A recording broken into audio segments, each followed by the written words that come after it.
अयोध्या में राम मंदिर में दान चोरी को लेकर जारी सियासत के बीच पूरे मामले की जांच के लिए यूपी सरकार ने 3 सदस्यीय एसआईटी का गठन किया है। एसआईटी को 15 दिन में पूरी रिपोर्ट देने के लिए कहा गया है। और इस बीच दान पात्र से चोरी मामले में चढ़ावा गिनने में लगे मंदिर कर्मचारियों की बड़ी भूमिका भी सामने आई है। एक कर्मचारी के घर से 10 लाख रुपए कैश बरामद किए गए।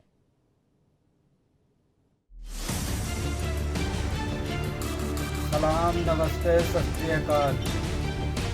कहना है कि हाथों में खंजर ही नहीं, आंखों में पानी भी चाहिए। हाथों में खंजर ही नहीं, आंखों में पानी भी चाहिए।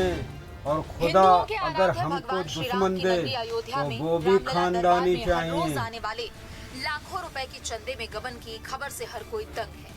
दरअसल अयोध्या के राम मंदिर में हर दिन लाखों श्रद्धालु आते हैं और भगवान राम के लिए पैसे, गहने और दूसरी चीजें चढ़ाते हैं। ये दान मंदिर के दान पात्रों यानी बक्सों में जमा किया जाता है और समय समय पर जमा रुपए चढ़ावे की गिनती भी होती है।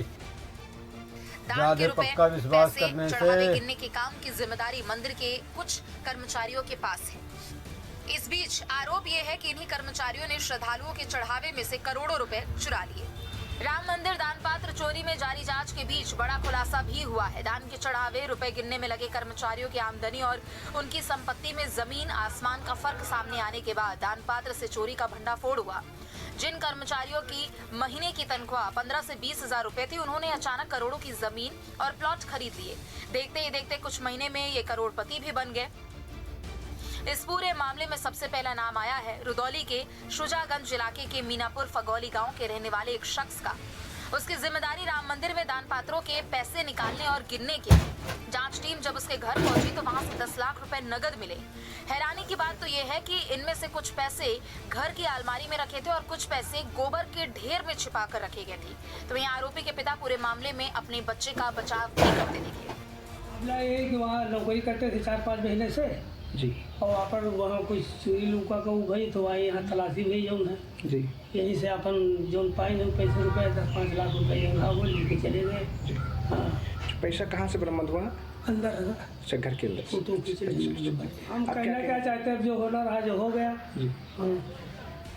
उधर पूरे मामले में जारी सियासत, मंदिर ट्रस्ट और उठ रहे सवाल के बीच श्री राम मंदिर के चंदे की राशि में गबन के मामले को अब शासन ने संज्ञान में लिया है। शासन ने शनिवार को 3 सदस्यीय एसआईटी गठित की। एसआईटी में विशेष सचिव वित्त नील रतन, मंडलायुक्त लखनऊ विजय विश्वास पंत और आईजी रेंज लखनऊ किरण एस शामिल हैं। आपने कुछ दिन पहले पंजाब की महिलाओं को भी तोहफा दिया। जनरल कैटेगरी को की महिलाओं को 1000 रुपए, SC/ST कैटेगरी की महिलाओं को 1500 रुपए।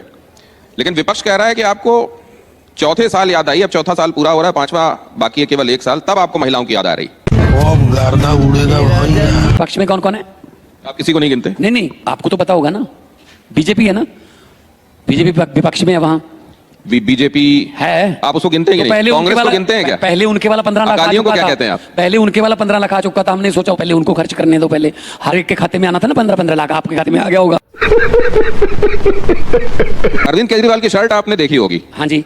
उसके बारे में रेखा गुप्ता जी का कहना यह है कि उनको जो शर्ट आती है वो 40-42 की आ जाती होगी। हाँ जी। लेकिन वो 44 का पहन के, ढीला ढाला पहन के खुद को साधारण आदमी दिखाने की कोशिश करते हैं। तो 56 इंच वाला कहां गया? हर बात तो वाशिंगटन से ऑर्डर आता है, व्हाइट हाउस से ऑर्डर आता है 56 इंच वाले को, ये लड़ाई बंद करो, 1 महीने के लिए आपको मोहलत देता हूं, इजाजत देता हूं, रशिया से तेल खरीद लेना। अरे यहां से चल रहा है देश 56 इंच वाले से, या वो चला रहा है तो ट्रंप चला रहा है? मुझे नहीं मालूम कहां गया 56 इंच का सीना, पता नहीं। जो एक बार सूट पहनकर दोबारा उसको पहनते ही नहीं, जिसके जितनी जैकेटों के रंग हैं वही हमारे नोटों के रंग हैं। मुझे क्रेडिट नहीं चाहिए। उनके बारे में क्या कहोगे सर, जिनका एक से एक सूट 10 लाख का बिकता है, जहां नमो नमो लिखा होता है, नरेंद्र मोदी। तो उनके बारे में रेखा गुप्ता जी का क्या कहना है? और रेखा गुप्ता जी ने एक नया तरीका, वो में मैंने सुना बड़ा अच्छा तरीका निकाला है कि हमारे हर रोज मंत्री जाएंगे कूड़े के पहाड़ के पास, उठाएंगे नहीं उनको, ये बोलेंगे तुम्हें जाना होगा। अगर दिल्ली के लोग कहने लगे रेखा जी तुमको भी जाना होगा, तो ये सिर्फ पार्टियां खत्म करते हैं। 24 घंटे इनका देश के विकास की तरफ कोई ध्यान नहीं है कि शिक्षा कैसे देश में अपग्रेड की जाए, सेहत की मामले में अपग्रेड किया जाए ना, कि कौन सी पार्टी तोड़ी जाए, किसके एमएलए खरीदे जाएं, कौन से मीडिया वाला क्या बोलता है, किस मीडिया को क्या कहलवाना है, ये इस बात पे रहती ये आपका अजम्पशन तो नहीं? अगर ऐसा होता तो नीतीश कुमार क्यों उनके साथ बने रहते हैं जी? अगर ऐसा होता तो चंद्रबाबू नायडू अपनी पार्टी के साथ क्यों उनके साथ बने रहते? मतलब आप कह रहे हैं कि तमाम पार्टियों को अगर ये समाप्त कर देते हैं या खा जाते हैं भारतीय जनता पार्टी के लोग, तब तो किसी को गठबंधन नहीं करना चाहिए उनके साथ। तो नीतीश कुमार कहाँ है अब? कहाँ है? गठबंधन में है क्या साले का खोपड़ी तोड़ साले। क्या एक 20 साल से बने मुख्यमंत्री को ये मन में इच्छा है कि राज्यसभा का मेंबर बन जाऊं मैं? मतलब तो यही कह रहे हैं मैंने कि कभी मेरी- सुना कि डीजीपी कहे कि मुझे सिपाही बनना है, बड़ा अच्छा लगेगा। कहाँ गया फिर नीतीश कुमार?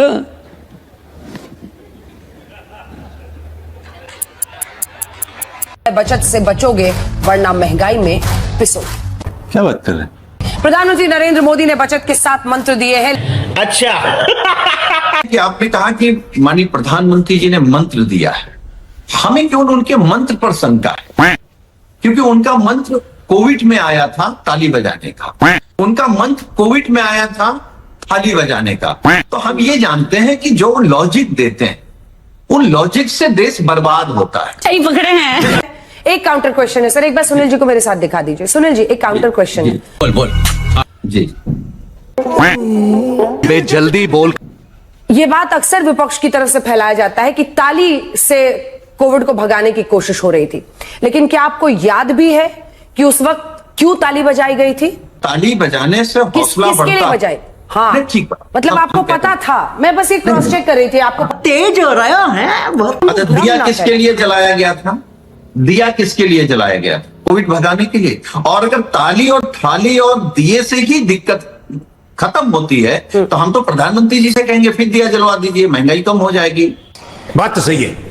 अंजना जी, आप या बीजेपी के प्रवक्ता बता सकते हैं कि पिछले 12 सालों में जो कर्जा लिया गया है वो किसके लिए लिया गया है? हमको कुछ नहीं पता। केवल अपने शौक पूरा करने के लिए, अपने मित्रों को संपन्न बनाने के लिए? किस प्रोजेक्ट के लिए आपने कर्जा लिया? देश को सबसे कर्जदार बना दिया। हर पर्चा लीक हो रहा है। हम तो आपके कार्यक्रम में कह रहे हैं, अगर इस देश को सच में आर्थिक स्थिति से बचाना है तो बीजेपी से बचाना पड़ेगा। ये बड़ी अच्छी बात कही आप। अगर इस देश को पर्चा लीक होने से बचाना है तो बीजेपी से बचाना पड़ेगा। देश की असली समस्या ही बीजेपी है। यस, कह रहे हैं आप लोगों ने देश को बर्बाद कर दिया है। यही बात तो हम तुम्हारे मुंह से सुनना चाहते थे। अभी तक कह रहे हैं देश बचाना है, देश बचाना। भाई किससे बचाना है बता तो दो। 6-7 बार देश बचा चुके हैं, अभी भी वो देश बचाने के लिए विदेश गए हुए हैं। ठीक है ना? वो हम लोगों को तो कह रहे हैं कि विदेश यात्रा बंद करो, आप ब्याह शादी में सोना मत पहनो, आप तेल मोटरसाइकिल में गाड़ी में तेल मत डलवाओ, घर से काम करो, और खुद ही निकल गए उसी दिन ही। उधर नीदरलैंड चले गए, नॉर्वे चले गए। बोला कि कोई ऐसी ट्रिप हो जिससे देश को फायदा, उसमें जाओ, सिर्फ फिजूल में मत जाओ, छुट्टी मनाने मत जाओ। ये उनका अच्छा, मैसेज एक, हाँ बिल्कुल सही, बहुत अच्छा क्वेश्चन है। अभी मजा आएगा ना भिड़ो। हमने भी ज्योग्राफी तो हमने भी पढ़ी हुई है। मतलब ऐसे ऐसे देशों में जाते हैं जिनका नाम ही नहीं सुना कभी, ओलंपिक भी देखते रहते हैं। वहां तो छोटे छोटे पपुआ गिनुआ, चचुआ चिचुआ, कनगेशिया, बगलेशिया, टकलवेशिया। और मैंने खबर पढ़ी पिछले दिनों, कहते जी पपुआ गिनुआ में गए हैं। मैं अच्छा जी, पपुआ गिनुआ का सबसे बड़ा नेशनल अवार्ड प्रधानमंत्री को मिल गया। अच्छा जी, वेरी गुड। तो उनकी पॉपुलेशन कितनी है? कहते 9250। मैंने कहा इतने बंदे तो जेसीबी देखने आ जाते हैं हमारे यहाँ। जहाँ 140 करोड़ रहते हैं राहुल, वहां क्यों नहीं रहते वो? तो आपको क्यों पेट में दर्द हो रहा है अगर वो जा रहे हैं? इतना भी तो एक साल ना कोरोना आ गया, वरना धरती के 3-4 चक्कर लगा चुके होते अभी तक। मतलब कोई फायदा तो हो।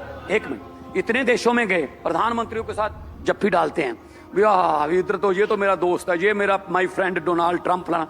जब ऑपरेशन सिंदूर हुआ, एक भी मुल्क ने हमारा साथ दिया? बताइए। अमेरिका ने इंटेलिजेंस, अमेरिका ने साथ दिया? अमेरिका ने तो अनाउंस किया कि बंद करवा दिया। भाई सल्यूट है आपको। अमेरिका ने हमला किया है, हमला ईरान पर हुआ है, कुटापा जो हो रहा है वो इजराइल का हो रहा है, बिल्डिंगें लेबनान की गिर रही हैं, बर्बाद दुबई हो गया, बेइज्जती इंडिया की हो गई, चढ़ाई पाकिस्तान की हो गई। ये क्या हो रहा है यार? बेइज्जती क्यों हुई? हैं? बेइज्जती क्यों हुई? कि पता नहीं हमारा रशिया से कहते तेल लेने की मैं तो आपको इजाजत नहीं दूंगा। तो रशिया से तेल क्यों नहीं लेते अभी? वो अभी रशिया से तेल क्यों नहीं खरीद रहे? टाइम से तो ले ही रहे थे ना, अभी भी 7 रुपए पिछले 10 दिन में 7 रुपए लीटर बढ़ा दिया। 2 रुपए का जब उठते हैं 2 रुपए 71 पैसे बढ़ जाता है। जब सुबह जागते हैं आज सोएंगे किसी और रेट पे, कल जागेंगे किसी और रेट पे। तो आप रशिया से क्यों नहीं लेते? क्या डर है अमेरिका का? कोई अमेरिका का डर है? और अमेरिका क्या कह रहा है? डोनाल्ड ट्रंप कह रहे हैं भारत को मैं इजाजत देता हूं कि वो 1 महीना रशिया से तेल खरीद। इजाजत वो देगा?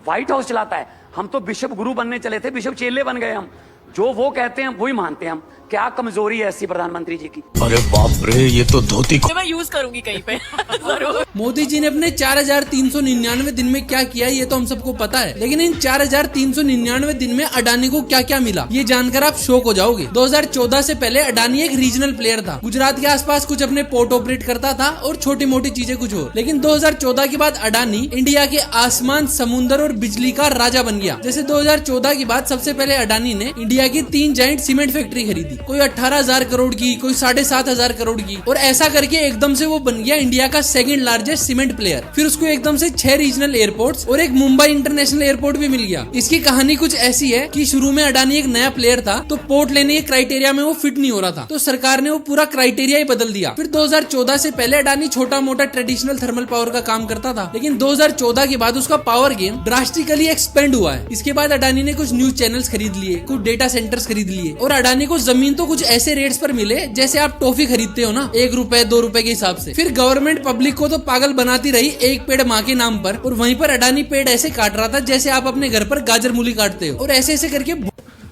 बात चली थी 56 इंच का सीना दिखाने से, बात चली थी भारत को डिजिटल बनाने से, बात चली थी बुलेट ट्रेन लाने से। प्रॉब्लम तो यही है कि बात ही नहीं मिल रही है। बात कहां चली गई? मान साहब, जब जब मौका मिलता है ना बोलने का, आप उल्टी बात ही बोलते हैं। स्पीकर के चेंबर में आपसे कहा कि कुछ बोल दीजिए तो आपने पूरे जंगल का कानून सुना दिया। असल में उल्टी नहीं होती, अगर उल्टा होकर देखो बात सीधी लगती है। वो इलेक्शन कमीशन ने जैसे ही जंगल में आम चुनाव ऐलाने, इलेक्शन कमीशन ने जैसे ही जंगल में आम चुनाव ऐलाने, अपने अपने चुनाव प्रचार पर लगे जानवर जाने। रंग बिरंगी झंडियों से रंगा पड़ा था चंबल, रंग बिरंगी झंडियों से रंगा पड़ा था चंबल। बिल्लियां बांट रही थी चूहों को मुफ्त कंबल। गीदड़ को कहा गया आधा जंगल तेरा होगा।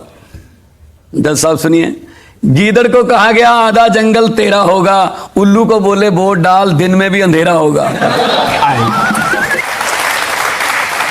चूहों से वादा किया गया चील नहीं रहेगी, क्योंकि चील उनको अपने पंजे में उठा के ले जाती। चूहों से वादा किया गया चील नहीं रहेगी, चीलों को आश्वासन दिया गया चूहों की सप्लाई में ढील नहीं रहेगी। पब्लिक को पहले वादे किए जाते हैं, बाद में 5 साल एक खरगोश की तरह समझा जाता है कि जितनी देर अगली इलेक्शन नहीं आई तो पब्लिक को नोच लो, ये टैक्स भी उन पे लगा दो, ये भी उन पे। हर टैक्स पब्लिक पर ही क्यों लगता है? केजरीवाल जी मेरी पार्टी के प्रधान हैं, उन्होंने दिल्ली में शुरू किया कि हम जी महिलाओं को बस फ्री है, इलाज फ्री है, शिक्षा फ्री है। मैं कहता हूं कि अच्छा 300 यूनिट बिजली, थोड़ा सा इलाज, बस का सफर, ये तो रेवड़ी लगने लगा, फ्री दे दिया तो फिर हर घर में 15 लाख आ जाएगा। ये वाला पापड़ किसने बेचा था?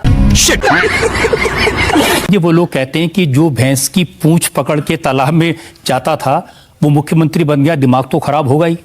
अच्छा 29,237 सरकारी नौकरियां दे दी सर, 582 आम आदमी क्लिनिक खुल गए, 80 और तैयार हैं, स्कूल ऑफ एमिनेंस तैयार हैं, और बिजली 80%, 88% घरों को फ्री आती है सर। कोई पंजाब का जहां होगा उससे पूछ लो, अगर कोई पंजाब का होगा तो। मान साहब काम पंजाब में करते हैं, विज्ञापन गुजरात में छपता है, वहां चुनाव तो गुजरात वाले भी देख लें, गुजरात वाले भी देख लेंगे पंजाब में अच्छा काम हो रहा है, वो अपनी सरकार से कहें कि ये पंजाब में हो रहा है, यहां क्यों नहीं करते आप? हम तो ऐसे ही बताएंगे सबको।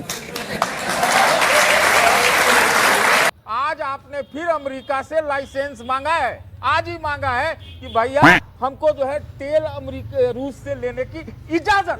क्या बात कर रहे हैं? रुकिए, अगर हमें दम है कि अमेरिका ने इधर ईरान की तरफ वार किया है, उसके खिलाफ उल्टा सैंक्शन लगाने की जरूरत है। क्या बात है सर, क्या बात है? उल्टा सैंक्शन लगाओ, सैंक्शन लगाओ भैया, वो सबसे बड़ी इकोनॉमी है, मतलब गजब है बात करते हो। अमेरिका हमारा सबसे बड़ा ग्लोबल ट्रेड पार्टनर है, 150 बिलियन डॉलर का ट्रेड होता है, 45 बिलियन डॉलर का सरप्लस है, तो उससे लड़ जाओ। बोल पेट्रोलियम प्रोडक्ट्स जीएसटी में नहीं है। अच्छा, इस पे दोनों राज्यों का टैक्स लगता है, राज्य का भी और केंद्र का भी। 20-25 रुपया केंद्र से लगता है, 30-35 रुपया राज्य से लगता है। अब आइए साहब, केंद्र ने तो अपना टैक्स घटा दिया और हिमाचल ने टैक्स बढ़ा दिया। मैं गुरु घंटाल से पूछना चाहता हूं, पंजाब सरकार घटाएगी कि नहीं? तेरा तो गेम बजाना पड़ेगा। सबसे पहला सवाल मेरा आपसे है, सरकार से है। सरकार के तरफ से आप पक्ष रखने हैं, आपने पाकिस्तान की बात कर ली, आपने श्रीलंका की बात कर ली, आपने पूरे देश विदेश की बात कर ली। आपने ये क्यों नहीं कहा कि दिल्ली में जो जमाखोरी हो रही है, जो दिल्ली में कालाबाजारी चल रही है, दिल्ली में 5,000 रुपए का सिलेंडर बिक रहा है, तो दिल्ली से हम शुरुआत करते हैं कालाबाजारी और जमाखोरी बंद करने का। पंजाब से शुरू कर लिए, पंजाब से शुरू कर लिए, हिमाचल से शुरू कर लिए। तो एक काम करते हैं ना, पंजाब हिमाचल सबको उठा करके जहां जहां जो बड़े बड़े नेता है कांग्रेस और आम आदमी पार्टी के, उनमें से किसी एक को प्रधानमंत्री बना दिया जाता, मोदी जी हट जाए। सीधी सी बात है, अगर मोदी जी को कालाबाजारी नहीं कम करवानी है दिल्ली में या फिर उनके जो मुख्यमंत्री। सर मैं ये कहना चाहता हूँ कि आपने कहा कि अमेरिका को साथ रख के चलना चाहिए। सर आप सच बात अभी कहा कि आप अमेरिका के साथ चलना चाहिए। को कह रहे हैं जो हमारा सबसे बड़ा ट्रेड पार्टनर। आप एक बात बताइए, जो अमेरिका पाकिस्तान का साथ दे, जो बोले कि हमारे फाइटर जेट गिरे हैं, जो बोले हमारे पे 35% टैरिफ लगाए, जो हम पे मतलब पाकिस्तान का साथ ज्यादा देते हैं और हम पे बोलते हैं कि तुम्हें छूट है। सर वो देने वाला होता कौन है? हम अपने गया, ये तो लेने के देने पड़ गए।